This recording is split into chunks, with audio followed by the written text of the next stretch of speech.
반갑습니다. 장종료 시장점검입니다. 예, 코스피 지수 강보합으로 마감했고, 아직까지 이제 이 갭을 완전히 채운 상태는 아닙니다. 그 갭을 절반 정도 채웠으니까, 뭐랄까, 상승의 의지가, 이 의지라고 말씀드렸습니다. 갭이. 이 의지가 절반이 꺾였다. 아직 절반은 남아있지만.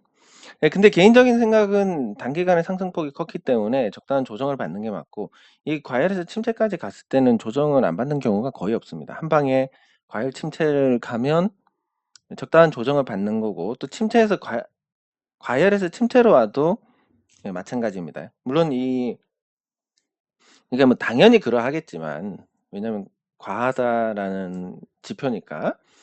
예, 그래서 지금은 상승보다는 여기서 추가 상승보다는 적당한 조정의 무게를 둘 수 있습니다. 다만 이제 심리 측면에서 본다면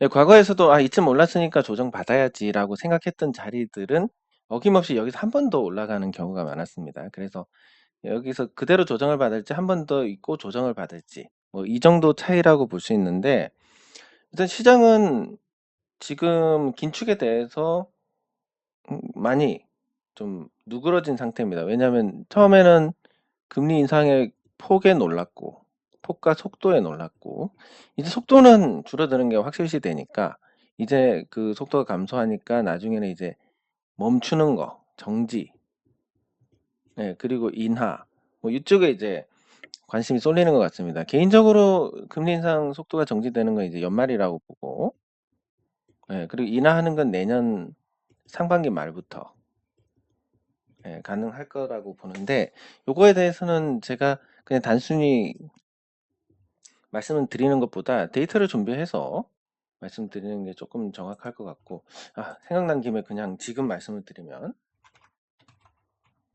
예, 미국 CPI에 대한 데이터입니다, 이게. 그러면 물가 상승률이 지금 발표되는 게 항상 그렇지만 전월 대비입니다. 전월 대비. 데이터가 안 나오네. 이미지로 가서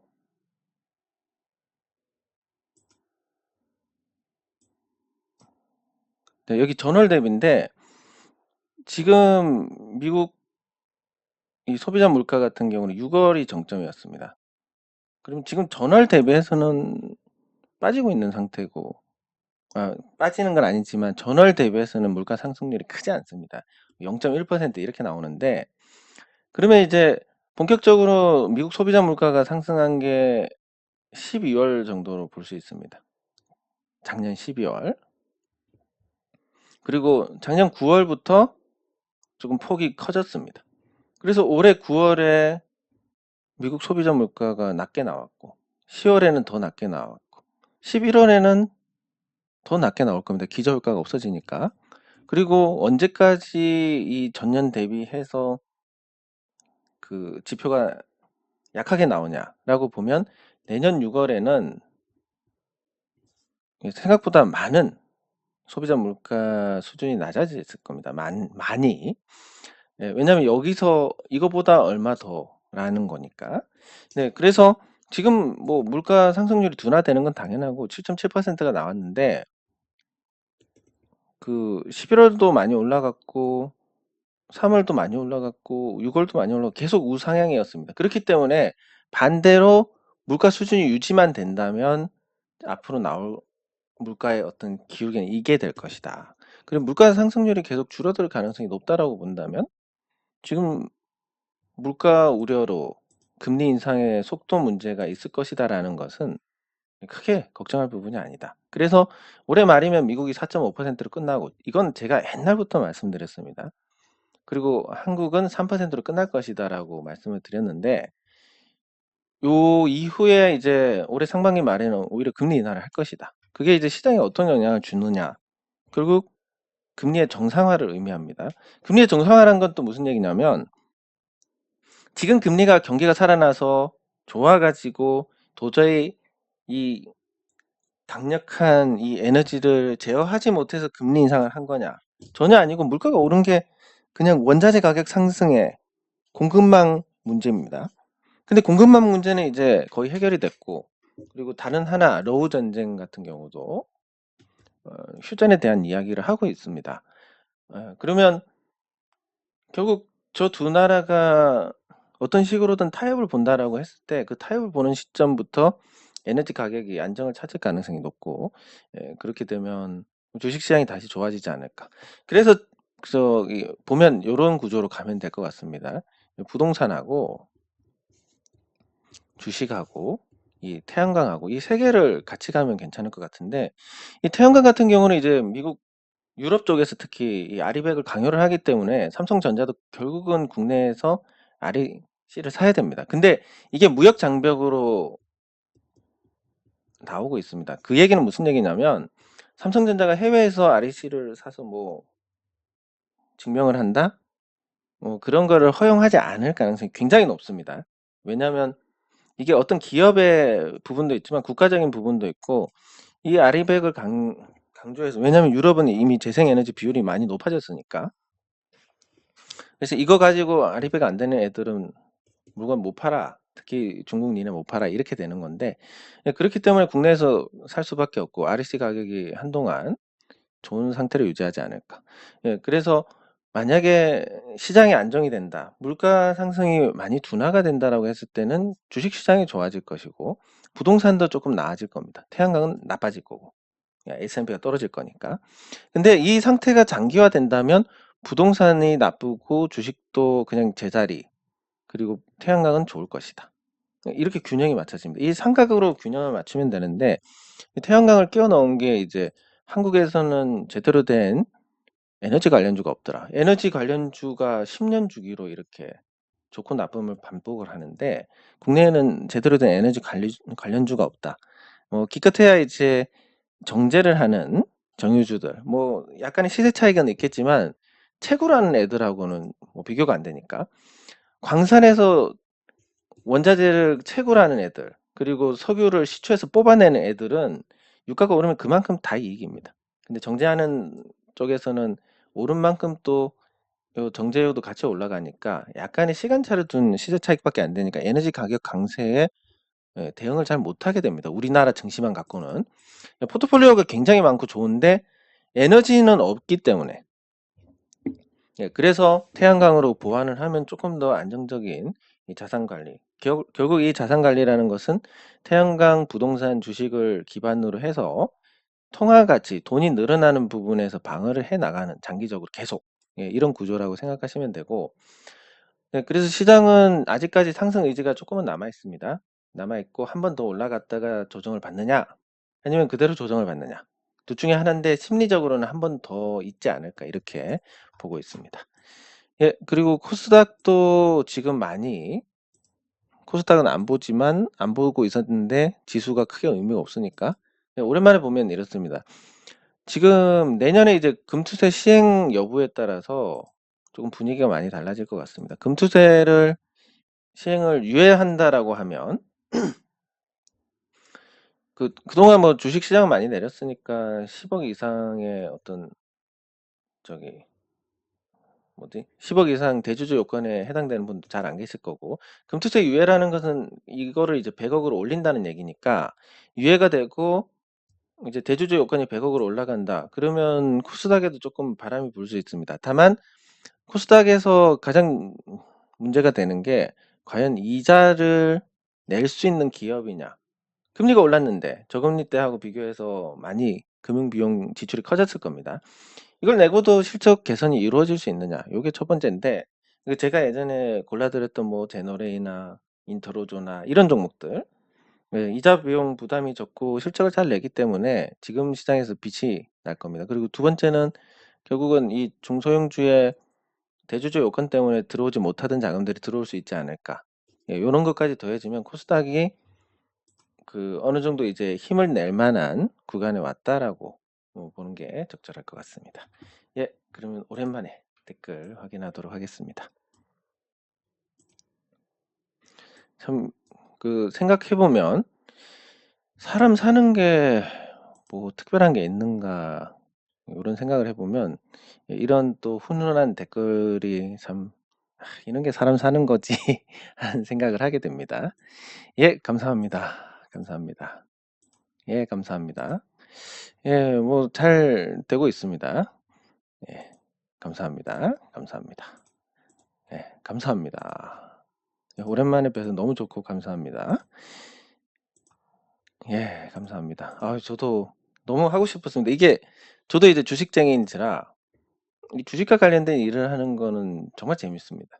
근데 다른 일을 하는 건 사실 좀 적성에 안 맞는데 적성에 안 맞지만 뭐 어떻게 해야겠습니까? 그냥 계속 해 나가야지.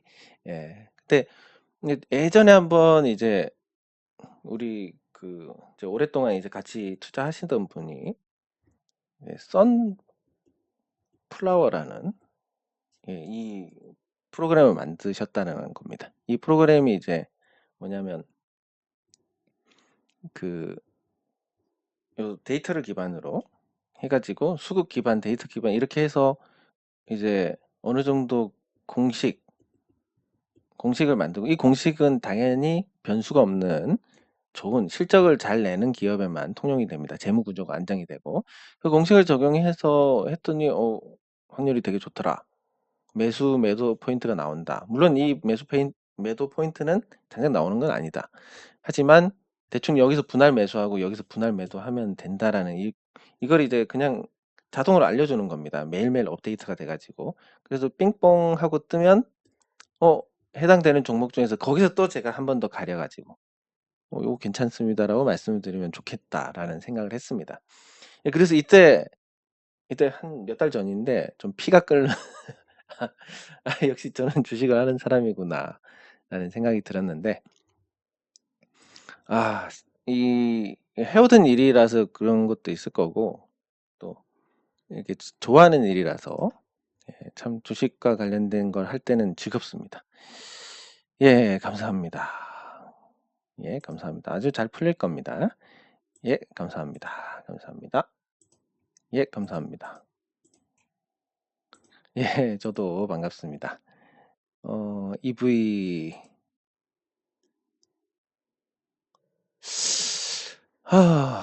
아닙니다. 어쨌든 뭐 제가 이 일에 대해서는 참 뭐 책임을 피하고 싶지만 뭐 원인 제공을 했다라고 생각하면 참 제가 송구스러운데 이것도 한번 같이 살펴보도록 하겠습니다. 예, 감사합니다. 1,500원대. 예. 어쨌든 두 분의 이 상태를 보고 같이 살펴보도록 하겠습니다. 예, 감사합니다. 감사합니다. 네, 감사합니다. 참, 근데 저런 부분들을, 예, 제 노래, 예, 보도록 하겠습니다. 예, 감사합니다. 예, 저런 부분들이 이제 있을 때 참 제가 오해를 살까봐 제일 무섭습니다. 왜냐면 이제 뭐 어쨌든 제가 관계된 일이니까 거기에 대해서 이제 책임을 피하고 싶은 마음은 전혀 없는데 여기서 이제 굉장히 예민한 상태에서 제가 말 한마디 잘못하면 또 큰 오해를 살 수 있으니까 예, 그게 좀 걱정이 되는 거고 어쨌든 그런 부분에서 저는 일에 어떤 마음도 없다는 거 알아주시고 시작해 보겠습니다. EV 첨단 소재가 유상증자도 부르고 또 그 뭐지 감자도 했습니다. 감자를 한 거는 이제 EV 첨단 소재의 자본금이 지금 이제 CB가 풀리면서 자본금이 285억까지 올라갔습니다.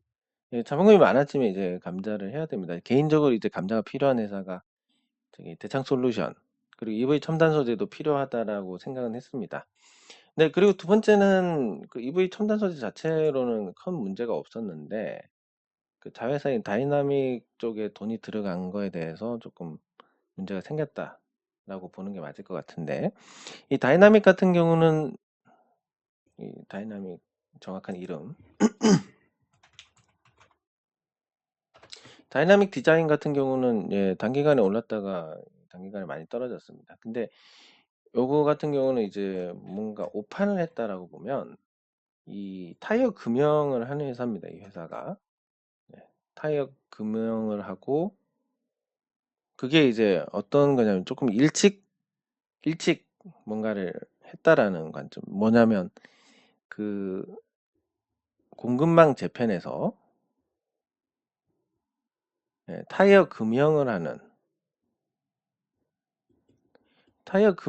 회사 중에서 상위 5개 중에서 중국 국적이 아닌 기업이 이 다이나믹이 유일합니다. 다이나믹 디자인이. 그래서 공급망 재편 과정에서 뭐 어떻게든 살려놓지 않겠냐라는, 예, 그래서 이 적자를 계속 보고 있었던 상황에서 다소 안이하게 이 인수를 결정한 게 아닌가. 예, 그리고 그 결과 EV 첨단 소재가 이제 조금 유상증자를 하는 상황까지 온 게 아닌가라는 생각입니다. 예, 그래서 이 부분에서는 사실 좀 뭐랄까, 예, 벼락을 맞은 느낌인데, 그 2,500원 위로는 어쨌든 매물의 어떤 부담이 매우 큽니다. 예, 매물 부담이 크고 2,000원 위에서도 좀 버거운 상태고, 예, 그걸 지금까지 굉장히 높은 에너지로 이렇게 유지를 해왔다는 게, 예, 신기할 정도인데, 어쨌든 최근 거래가 터지고 이런 상황이 벌어졌고, 감자는 주주총회를 해야 되고, 그리고 유상증자도 전개를 해야 되고, 근데 유상증자 가액이 높기 때문에 조정이 될 겁니다. 예, 그러면 이제 수량도 늘어나고 이런 상태가 될 텐데, 여기서 이제 대응을 한다라고 하면 사실 뭐 달리 방법이 없습니다. 다만 이거는 한번 생각을 해보셔야 될 것 같은데, 일단 무조건 결론은 손절입니다. 이미 망가져서 다시 나중에 이렇게 될 만한 상황이 도래하지는 않을 겁니다. 예, 그러면 손절이고, 그리고 두 번째는, 그리고 언제냐, 예, 이렇게 접근하셔야 되는데, 물타기나 이런 거는 안 하셔야 될 것 같습니다. 오직 그냥 손절 하나만 보고 어느 타이밍에. 지금은 이미 손실이 크셔가지고 크게 이제 손절에 허용이 없을 텐데, 1,500원에 가지고 계신 분은 그나마 이제 마이너스 한 30% 정도 될 것 같습니다. 마이너스 30% 되면 속상하지만 다른 종목으로 갈아타셔서 만회를 할 수가 있을 것 같습니다. 그래서 뭐 앞으로 반등이 나오더라도 할 수 없습니다. 지금 정리를 하시는 게 맞을 것 같고, 1,500원이시면 2,000, 아까 600원인가 말씀하셨는데, 이 정도면 이미 마이너스 한 70 정도 돼 있을 겁니다. 그럼 여기서는 퍼센트로만 봤을 때는 손절하는 게 크게 의미가 없을 것 같습니다. 그럼 이거는 어떻게 하시면 되냐면, 여기서 더 떨어져도 할 수 없고 손실률이 조금씩 늘어나니까, 만약에 유상증자 성공을 위해서 주가를 조금 움직이는 일이 있다면 이거를 보고 기다리셨다가, 예, 정리를 하시면 될 것 같습니다. 최대치는 여기입니다. 요 갭을 채우는 것까지는 나올 수 있으니까 최대 1,500원을 보고, 예, 정리를 기다리시는 게 좋을 것 같고, 1,500원의 단가이신 분은 뭐 본전까지 기다리시면 될지도 모르겠지만, 여기서 아직 손실률이 다른 좋은 종목으로 만회하실 수 있는 수준이니까, 예, 그때 가서 하시면 될 것 같습니다. 네, 어쨌든 좀 안타까운 부분이 크고, 지금 EV 첨단 소재가 저기 그 전기차에도 들어가고 부품이, 그리고 리튬 플러스에 투자도 했고 전고체에도 투자를 했고, 전기차 관련주로서, 예, 투자가 많았기 때문에 사실 기대감도 좀 있었는데, 예, 근데 그런 투자가 성과를 내서 돌아오기까지는 조금 시간이 많이 필요합니다. 예, 그래서, 예, 개인적인 생각은 뭐 여기서 이제 유상증자 성공을 위해서 한번 있지 않을까. 예, 요때 정리를 하시는 게 좋을 것 같습니다. 네, 그리고 제노레이. 네, 제너럴 계속 바닥 기고 있습니다. 그리고 뭐 나빠도 실적 믿고 기다려야지 했는데, 실적도 살짝 좀 나쁘게 나왔습니다. 그래서 실적에 대해서 한번 간단하게 같이 보고 넘어가도록 하겠습니다. 예, 뭐 제너레이 실적이 나빠진 부분을 보면,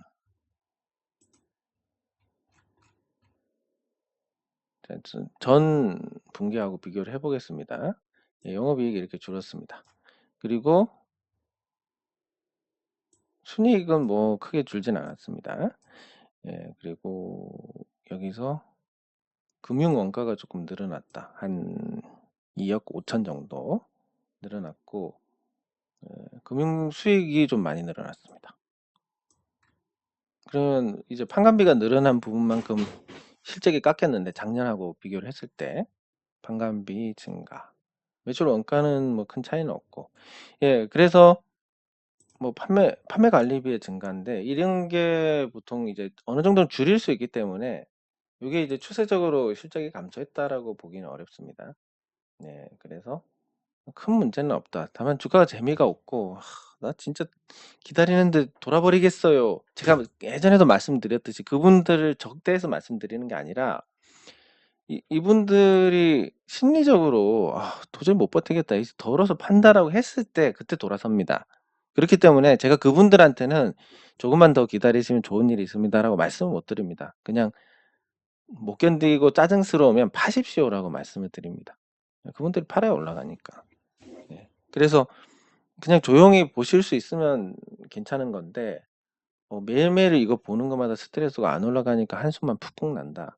그리고 결국은 어떤 일이 계기가 됐든 여러분들께서 손절을 하고 주가가 올라갈 가능성이 크기 때문에 그냥 나중에 그런 일을 당하느니 그냥 빨리 지금 뭐 예를 들어서 다른 종목 만회할 종목이 있으면 갈아타시는 게 바람직합니다. 예, 그게 이제 경험적으로 그랬던 부분입니다. 네, 그리고 제놀루션도 한번 보면, 제놀루션은 이제 3분기 실적도 조금 부진하게 나왔습니다. 요거는 이제 이게 업데이트가 됐으니까 보면, 이제 코로나 관련된 매출이 사라지니까 요 상태가 됐습니다.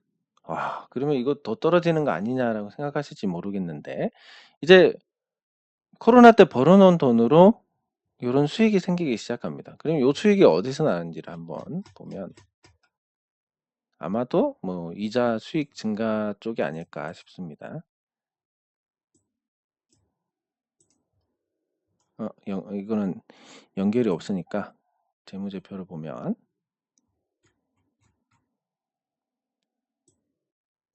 금융 수익이 23억이 됐습니다. 아니 2억 3천만 원. 금융 수익 2억 3천만 원이 됐고, 예, 그렇게 늘어났고 이전에 비해서 금융 수익이 많이 좋아졌습니다. 예, 그러니까 그리고 금융 비용은 오히려 마이너스가 됐고, 이런 일이 생겼는데 아무래도 이제 그동안 벌어놓은 돈으로 갖고 있던 게 이자 수익이 늘어나니까 거기에 따른 어떤 개선이 아닐까 추정을 해볼 수 있습니다. 네, 그래서 제놀루션은 비록 이제 본 사업으로는 본전치기 하고 있지만 이제 코로나 특수가 없어졌으니까. 근데 코로나 특수가 없어져도 그래도 영업이익이 조금씩은 나고 순이익도 발생을 하고, 이 순이익 규모로 가면 1년에 한 100억 정도는 날 텐데 이 상태로 가더라도 이 1년에 100억 나면 현재 시가총액 983억은 충분히 설명을 하고 이 자산도 설명이 되고, 그리고 어쨌든 좀 시장에서 핫한 업종이라는 점에서 또 저 정도면 뭐 충분히 이제 주가를 유지를 할 수 있지 않을까라고 보는 게 맞을 것 같습니다. 네, 그래서 특별히 나쁘게 생각할 건 없지만, 그래도 그동안 발군의 실적을 내다가 이렇게 실적이 쪼그라든 부분에서 조금 아쉬운 건 있고, 그래도 지금은 유지할 만큼의 수준이 되고 언제든지 이제 장기간 하락하다가 돌아설 만한 이런 추세 전환의 포인트도 보이기 때문에 크게 문제 없이 지금보다 뭐 더 나빠질 일은 없지 않을까 이런 생각을 해봅니다. 네, 그리고 뭐 인터로즈는 그나마 선방하니까 넘어가고, 대한제본도 뭐 그나마 다른 거에 비해서 낫고, 이마트가 조금 재미없어 보이는데, 네, 그래도 바닥 탈출해서 좋아졌고 조정받고, 이게 쿠팡한테 밀리는 거에 대한 어떤 우려가 좀 반영이 되고 있는데, 사실 그게 규제 때문에 쿠팡에 좀 국내 환경이 유리한 거지, 규제 다 풀어주면 둘 다 이제 계급장 떼고 붙으면 누가 이길지 모릅니다. 그래서 이마트 같은 경우는 이제 가격 매력이 아주 크다라는 관점에서 볼 수 있는 부분.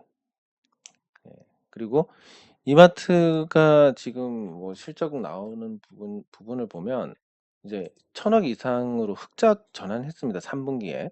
이제 정상화됐다는 의미니까 실적이 그동안 나쁘고 2 분기에는 적자가 났기 때문에 그 우려감으로 주가가 빠졌다라고 할 수 있지만 3 분기에는 흑자가 났다.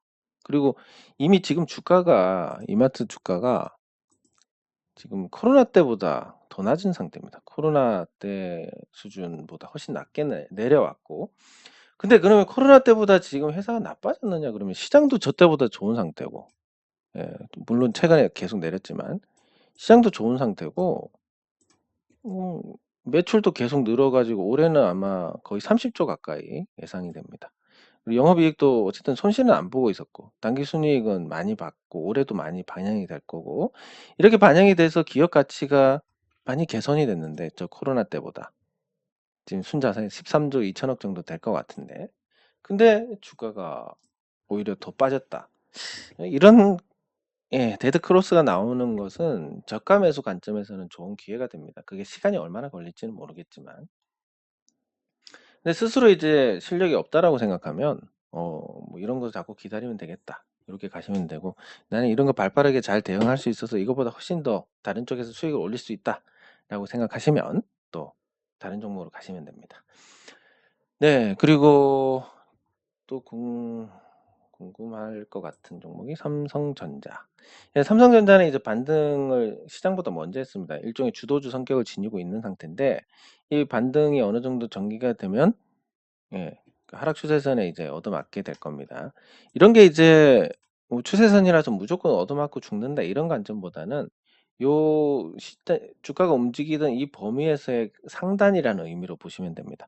주가가 움직이던 범위에서 상단이니까 요 범위를 넘어서기는 쉽지가 않을 것 같네. 그러면 힘이 좋으면 잠깐 넘어섰다 죽을 수 있고, 힘이 약하면 가기도 전에 죽을 수 있고, 뭐 이런 정도로 생각할 수 있으니까 이걸 가지고 예측을 한다는 건 어렵지만 이걸 가지고 상태 파악은 가능하다.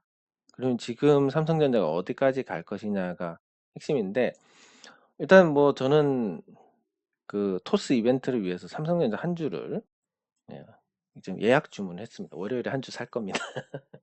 예, 그래서 어떻게 될지 이제 조금 더 관심을 가지게 될 것 같고, 비록 한 주지만, 예, 그래서 상단까지는 도달할 수 있지 않을까. 그렇게 가면 시장도 여기서 한 번 더 솟을 어떤 타이밍은 있다라고 보는 게 적절할 것 같습니다. 그리고 지금 궁금해하실 게 대창 솔루션이 조금 궁금해하실 것 같은데, 예, 대창 솔루션이 그 기사가 좀 이상한 기사를 써가지고, 기자가 확인도 안 된 기사를 써서 많이 내려갔다가 올라갔습니다. 예, 어쨌든 제가 생각하는 대장 솔루션은 이제 예전보다 많이 개선이 됐긴 했지만, 유상증자 같은 거 한번 해서 재무적으로 보완만 한다면 이 회사가 앞으로 아주 좋아질 것 같습니다. 당장은 고통스럽겠지만. 네, 그래서 그런 관점에서 보고 요 반등은 요 약간의 유언비어에 대한 어떤 해소 차원에서 볼 수 있는 것 같고, 예. 그리고 이걸 보면서 이제 결과론적으로 이때 그냥 유상증자니 뭐니 그런 생각을 안 했으면, 제가 조금 더 모르고 담백했으면 어땠을까? 그런 유상증자 얘기만 없었어도 이때 당시에 여러분 이 가격은 말도 안 되고 저 유언비어 기사 때문에 떨어졌으니까 사셔도 됩니다, 이렇게 말씀드렸을 텐데, 이게 좀 아쉽습니다. 어쨌든 적정한 수준은 요 수준이고, 시장이 나쁘고 뭐 증자의 우려가 있으니까 뭐 여기서 움직이는 건 뭐 자연스러운 것 같습니다. 네, 그리고 마지막으로 현대차.